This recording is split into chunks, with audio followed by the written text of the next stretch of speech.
네, 우리 주변에는 이렇게 돈이나 먹고 사는 것을 이제 가장 중요한 것으로 여기는 사람들이 있습니다. 그래서 이 물질적인 풍요로움, 경제적인 여유 이런 걸 인생의 목표로 삼는 사람도 있습니다. 그런데 그런 목표를 가지고 그런 목표에 집착하다 보면 이런 도덕이나 법을 하찮은 것으로 여기게 됩니다. 또는 방해거리로 여길 수도 있습니다. 그래서 함부로 도덕을 깨뜨리고 법을 어기는 경우도 있습니다. 그리고 이제 그런 사람 때문에 세상은 엉망진창이 될 수도 있습니다. 오늘날 우리가 사는 세상에서도 사실 그런 사람이 많이 있습니다. 돈이나 권력을 위해서 다른 사람을 해롭게 하고 법을 위반하는 사람들이 있습니다. 경찰, 검찰, 법원 이런 단체들이 있지 않습니까? 이런 단체들은 이제 단지 돈을 위해서 법을 어기는 이런 사람들이 생기지 않도록 예방하고 또 그런 사람들이 생기면 이제 처벌하는 그런 기관입니다. 만약에 경찰이나 검찰 같은 이런 조직이 없다면 우리 사회가 아마도 큰 혼란에 빠질 수도 있을 것입니다. 정말 자기 욕심 따라서 도덕이니 법이니 다 내팽개치고 마음대로 살려는 사람들이 있기 때문에 그렇습니다. 어떤 물질적인 풍요를 인생의 목적으로 삼고 그냥 틈만 나면 법을 어기려는 사람들이 우리 주변에 있기 때문에 그렇습니다.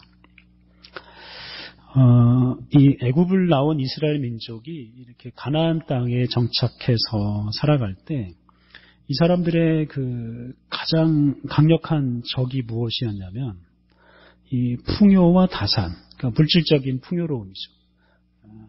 농산물이 많고 축산물이 아주 많은 다산, 자기 자녀들도 많은 거 이런 걸 목적으로 삼는 이런 그 가나안 사람들의 세계관이었습니다. 이런 세계관이 이스라엘 민족으로 하여금 하나님으로부터 점점점 멀어지게 만들었습니다. 이스라엘 민족이 애굽을 나와서 가나안 땅으로 바로 온 게 아니라 시내 산을 거쳐서 오지 않습니까? 그 시내 산에서 율법을 받습니다. 율법을 받는데 율법의 핵심 내용은 잘 먹고 잘 사는 방법이 아니지 않습니까? 율법을 요약하면 하나님 사랑과 이웃 사랑, 하나님을 사랑하고 이웃을 사랑하는 방법이 바로 율법입니다. 이스라엘 민족은 시내산에서 하나님을 사랑하는 방법, 이웃을 사랑하는 방법을 배우고 가나안으로 왔습니다. 또 다른 차원에서 말하면 율법은 사랑과 정의 이렇게 두 가지로 요약을 할 수가 있습니다. 잘 먹고 잘 사는 것은 이제 부차적인 문제죠. 하나님께서는 당신의 백성들이 미움을 버리고 사랑하고 불의한 일을 버리고 바르게 의롭게 살아가기를 원하셨습니다. 그런데 이제 가나안 땅에 들어와 보니까 가나안 사람들의 세계관은 그거하고는 정반대입니다. 그냥 잘 먹고 잘 살고 풍요로움과 다산 이것만 있으면 된다. 이제 이렇게 살아가는 사람들과 같이 섞이면서 이게 큰 혼란에 빠집니다. 우리가 지금 매주 공부하고 있는 이 구약의 선지자들은 이런 가나안의 그 세계관, 풍요와 다산의 세계관과 맞서 싸우면서 하나님께서 주신 율법대로 살아가라 이렇게 촉구한 사람들입니다. 그러니까 지금 이 선지자들이 지금 우리 세계의 이런 검찰이나 경찰과 같은 이런 존재입니다. 법을 가지고 율법을 가지고 책망하고 또 말 안 들으면 이제 심판을 선언해서 하나님의 그 심판을 선언해서 망하게 하는 이런 역할을 바로 이 선지자들이 했습니다. 이제 그 선지자들 중에 오늘부터 몇 주 동안은 정말 그 가장 악한 시대에 가장 치열하게 싸웠던 엘리야라는 선지자를 공부합니다.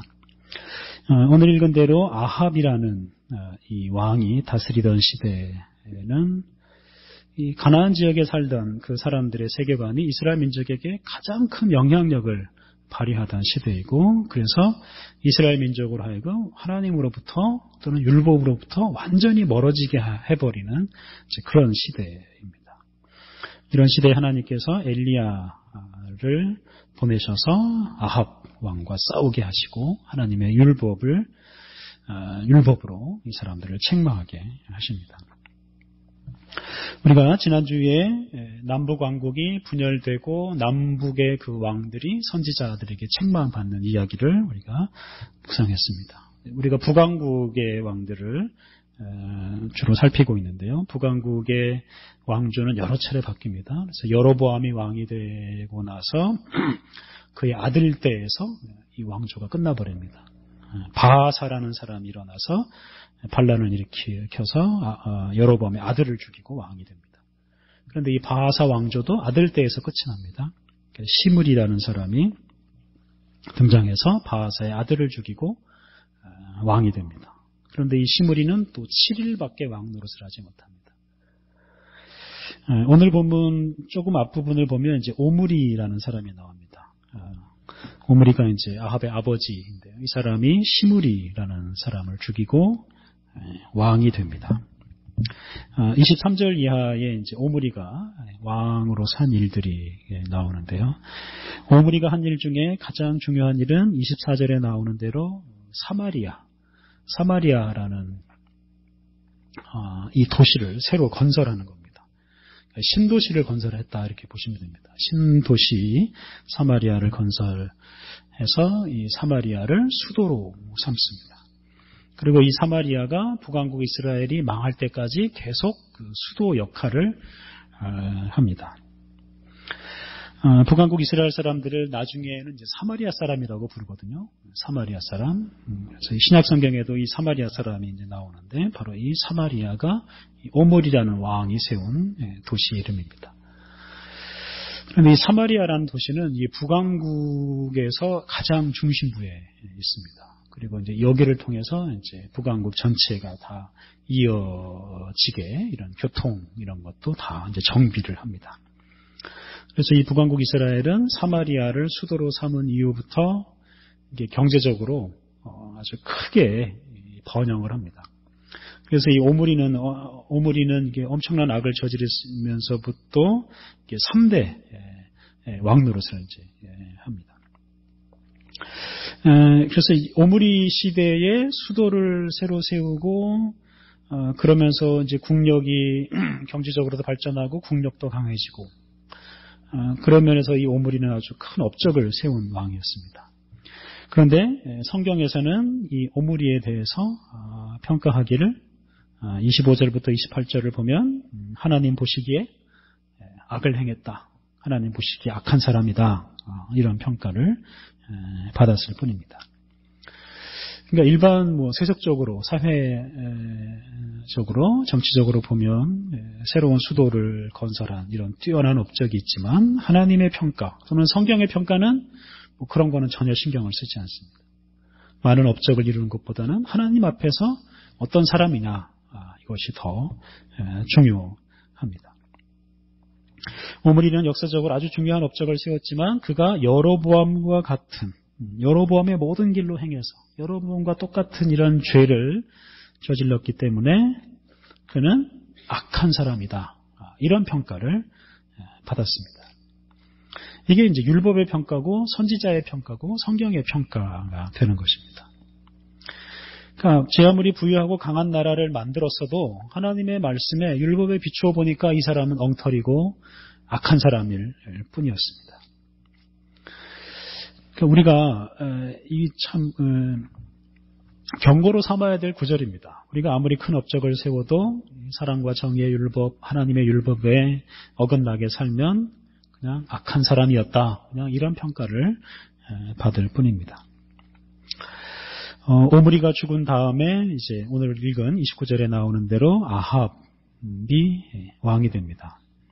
그는 22년간 비교적 오랫동안 나라를 이제 다스립니다. 그런데 이 불행하게도 이 아합은 북왕국 이스라엘 역사에서 또는 이스라엘 유다를 통틀어서 가장 악한 왕이었습니다.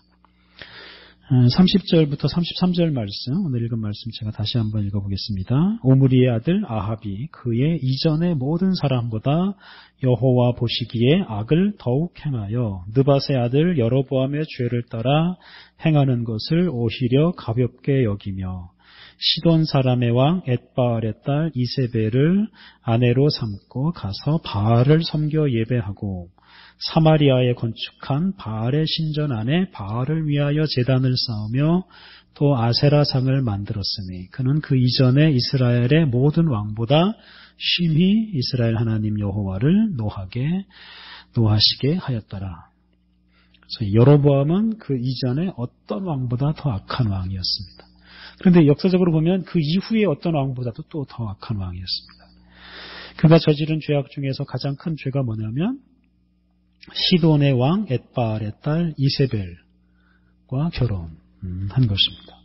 그러니까 이 바알 숭배의 중심지인 이 시돈과 관계를 맺은 것이 이제 큰 문제였습니다. 시돈은 아주 부유한 도시국가였습니다. 두로와 시돈 이렇게 같이 부르거든요. 두로와 시돈이 있는 이 지역을 이제 베니게 또는 페니키아 이렇게 부릅니다. 지중해에 인접한 도시이기 때문에 해상 무역이 발달해서 경제적으로 아주 부강한 나라였습니다. 그러니까 이런 나라하고 이제 혼인 관계를 맺었으니까 아주 밀접한 관계를 맺는 거 아니겠습니까? 그 덕분에 이제 경제적인 발전이 이루어지겠죠. 그런데 이 타락한 종교 문화가 북왕국 이스라엘로 이제 들어오게 됩니다. 그게 바로 바알과 아세라 숭배입니다. 이게 바알은 남자신, 아세라는 여자신 이렇게 되죠. 본문에 나오듯이 아합은 수도 사마리아에 이 바알과 아세라를 위한 신전을 세웠습니다. 지금 하나님을 위한 성전은 제단은 이제 베델과 단이라는 이렇게 나라 양 끝에 있었는데 이게 하나님을 위한 성전은 없고 바알과 아세라를 위한 성전이 이제 수도 사마리아에 있습니다. 지금 이게 나라의 수도에 왕이 세운 것이니까 이게 아주 바알과 아세라를 나라의 공식적인 종교로 삼았다는 뜻이 됩니다. 이전까지는 오므리 왕까지는 어땠습니까? 단과 베델에 설치한 금송아지 앞에서 제사를 드렸거든요. 근데 그 금송아지를 사람들은 이 금송아지가 우리를 애굽에서 이끌어내신 하나님이다라고 생각하면서 그 금송아지를 섬겼습니다. 그러니까 아합 이전 시대에는 그래도 하나님을 섬겼다는 겁니다. 이게 우상을 놓고 섬긴 것이긴 하지만. 그런데 아합 시대에 이르러서는 아예 하나님이 아닌 다른 신, 바알과 아세라를 섬기기 시작했습니다. 그것도 수도 사마리아에서 공식적으로 신전을 만들어 놓고 섬겼습니다. 이것 때문에 아합은 이전에 어떤 왕보다도 악한 왕이라는 평가를 받습니다. 그런데 이 바알과 아세라라는 이 신이 이 가나안 사람들이 일반적으로 섬기던 토착신이었다는 게 여러분 중요합니다.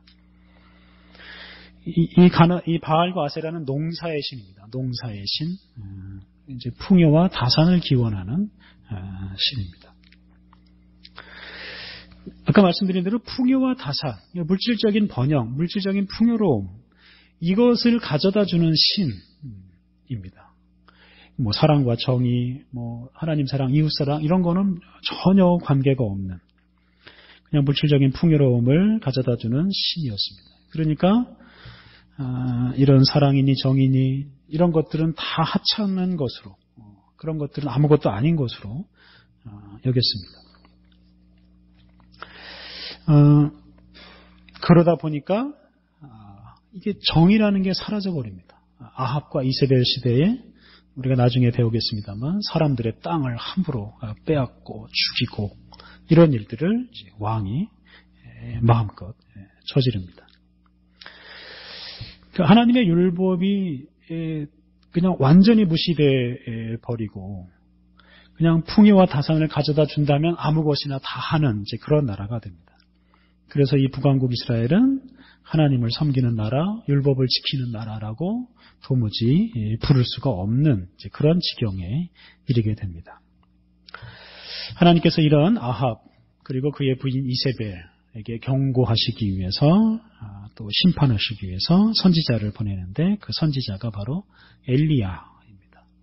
그런데 이 아합과 이세벨이 워낙 그 강력하게 통치를 하고 우상숭배 문화를 뿌리 깊이 심어놔서 엘리야만 가지고 안 됩니다. 엘리야만 가지고 안 돼서 엘리야를 이어서 엘리야의 제자 엘리사까지 보내서 이게 2대에 걸쳐서 아합 또 북왕국 이스라엘하고 싸움을 벌이면서 하나님의 말씀을 선포하고 결국은 아합 집안 사람들을 다 죽이는 데까지 이르게 됩니다. 이제 이런 싸움이 열왕기하 전반부까지 아주 길게 이어집니다. 오늘 읽은 17장 전반부 말씀은 하나님께서 보내신 선지자 엘리야와 악한 왕 아합이 이제 처음 만나는 장면입니다. 17장 1절 말씀을 보면요. 길르앗에 우거하는 자 중에 디셉 사람 엘리야가 아합에게 말하되 내가 섬기는 이스라엘의 하나님 여호와께서 살아계심을 두고 맹세하노니 내 말이 없으면 수년 동안 비도 이슬도 있지 아니하리라 하니라. 엘리야가 아합에게 이스라엘의 하나님 여호와라고 한 말씀을 강조합니다. 이스라엘의 하나님 여호와. 지금 아합은 바알과 아세라를 국가의 공식적인 종교로 삼았습니다. 그리고 뒤에 나옵니다만 이 종교를 위해서 제사장을 무려 850명이나 세워놨습니다. 이 수도 사마리아 나라 전체가 이런 바알과 아세라를 섬기는 도시, 나라가 되어버렸습니다. 그러니까 지금 아합은 이스라엘의 하나님 여호와를 떠나버린 사람. 아합이 섬기는 것은 이스라엘의 하나님 여호와가 아니다 이런 겁니다. 그래서 지금 엘리야가 이스라엘의 하나님 여호와의 이름으로 지금 이 아합에게 말하고 있습니다. 아까도 잠깐 말씀드렸습니다만 이 바알과 아세라를 섬기는 가장 큰 목적은 이제 풍요와 다산입니다. 이거가 이루어진다면 온갖 이상한 일을 다 이제 저지릅니다. 그 중에 하나가 이 소위 이제 신전에서 창녀들이 활동을 합니다. 창녀, 성창, 거룩한 창녀라고도 이제 부릅니다.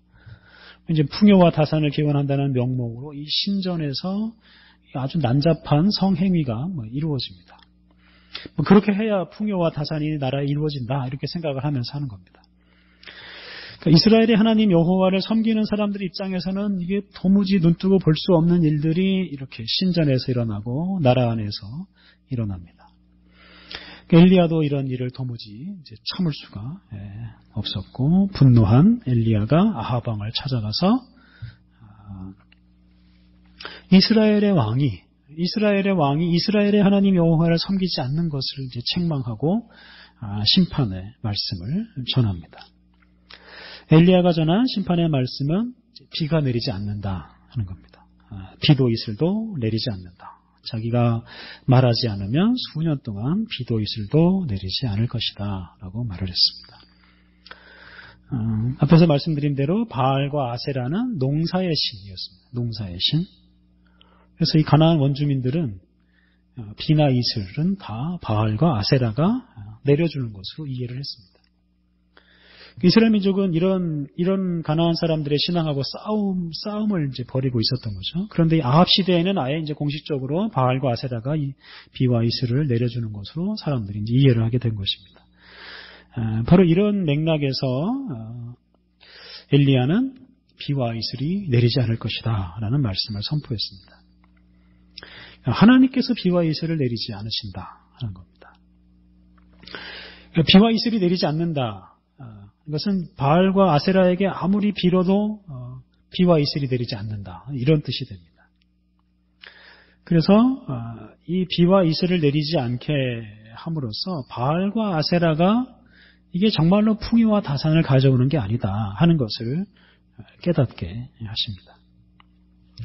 그래서 비와 이슬이 내리지 않게 하심으로써 이스라엘 백성이 지금 바알과 아세라를 섬기는 게 얼마나 무익하고 어리석은 일인지를 깨우치시고 바알과 아세라가 그냥 단지 우상인 것을 또한 깨우치게 하십니다.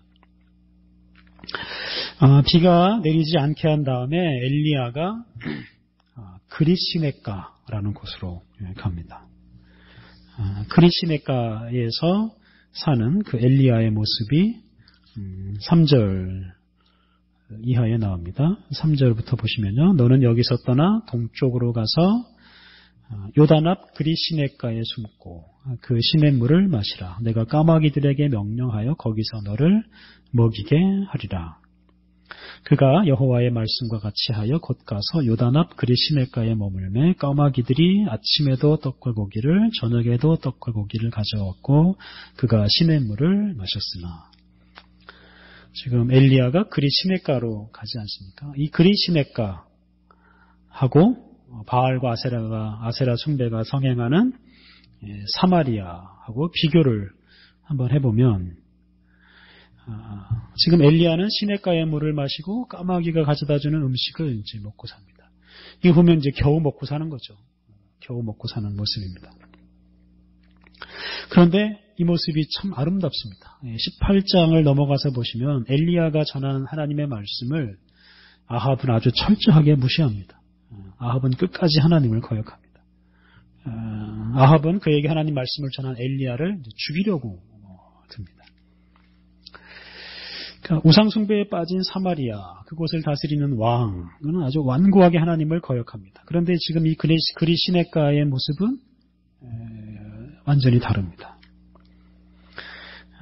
하나님의 말씀에 순종하는 엘리야가 있지 않습니까? 또 하나님의 말씀에 순종하는 까마귀도 있습니다. 그리고 아주 자연스럽게 하나님의 말씀을 따르는 시냇물이 있습니다. 그러니까 이 그리 시냇가는 사마리아에 비해서 아주 초라하기 그지없는 곳이지만 모든 존재가 다 하나님의 말씀에 순종하는 곳이고 사마리아보다 훨씬 더 아름다운 곳입니다. 그러니까 그리 시냇가로 쫓겨난 이 엘리야가 불쌍해 보일 수도 있습니다만 이 엘리야가 불쌍한 사람이 아니라 엘리야가 결국은 아합을 이기고 우상 숭배에 물든 이 사마리아를 다 깨끗하게 하기까지 갑니다. 그러니까 물질적인 풍요로움과 번성을 목표로 삼은 이 사마리아보다 하나님께 순종하는 존재들이 모여있는 이 그리 시냇가가 훨씬 더 좋은 곳입니다. 다산과 풍요가 아주 매혹적으로 보이지만 그런 걸 목표로 삼은 사마리아는 결국 무너지고 맙니다. 그러니까 우리가 다산과 풍요를 숭배하는 이런 물질주의에 빠지는 것은 얼마나 위험한 일인지를 우리가 늘 기억하고 있어야 됩니다. 제가 기회만 있으면 드리는 말씀입니다만 예수님께서는 우리에게 먼저 그의 나라와 그의 의를 구하라. 그리하면 이 모든 것을 너희에게 주신다. 이렇게 말씀하셨습니다. 그러니까 우리가 먼저 구할 것은 하나님의 나라와 하나님의 의, 하나님의 정의입니다. 그런데 하나님의 나라와 하나님의 의보다 더 좋게 보이는 게 있을 수가 있습니다. 그 더 좋게 보이는 게 있을 때 우리가 그거를 달라고 구할 게 아니라 우리가 그것하고 싸워야 됩니다. 지금 엘리야가 지금 싸우고 있지 않습니까? 풍요와 다산이 있는 사마리아를 떠나서 아무것도 없는 그리 시냇가에서 지금 싸움을 하고 있습니다. 엘리야가 그렇게 싸웠던 것처럼 우리 사회에서 하나님보다 더 높은 위치를 차지하고 있는 것들, 더 좋게 보이는 것들, 이런 것들을 하고 싸워서 그런 것들을 하나님 밑으로 끌어내려야 합니다. 하나님께서 우리에게 이런 진리와 사랑의 말씀을 우리에게 주신 이유가 바로 이것 때문에 그렇습니다. 단지 물질적인 풍요로움만 추구하는 이런 세상과 싸우도록 그리고 싸워서 이기도록 하나님께서 우리에게 이 사랑과 진리의 말씀을 우리에게 주셨습니다. 그리고 우리는 이 말씀으로 세상을 이길 수 있고 또 변화시킬 수도 있습니다. 우리들이 하나님의 이 말씀의 능력, 이 말씀의 힘을 믿고 우리가 더 굳게 하나님 말씀에 순종해서 그래서 이 세속적인 이 물질적인 가치들과 싸워 이겨서 하나님의 뜻이 이루어지는 그런 아름다운 세상을 만들어 가야 하겠습니다. 우리 함께 기도하시겠습니다. 하나님, 물질적인 풍요만을 추구하다가 망해가는 세상을 불쌍히 여겨 주옵소서. 하나님의 생명의 말씀을 버리고 쇠약해가는 우리 나라를 긍휼히 여겨 주옵소서. 하나님, 주님의 말씀을 받은 우리들이 말씀의 능력을 믿고 물질적인 풍요만을 추구하는 이 세상을 책망하게 하옵소서. 물질적인 풍요를 최고로 여기는 사람들과 싸우게 하여 주옵소서. 하나님의 말씀이 높임을 받는 세상이 이루어지기까지 우리가 포기하지 않고 오직 말씀에 순종하며 살게 하옵소서. 말씀의 능력을 믿고 그 능력으로 더 아름다운 세상을 이루어가게 하여 주옵소서. 예수님의 이름으로 기도드립니다. 아멘.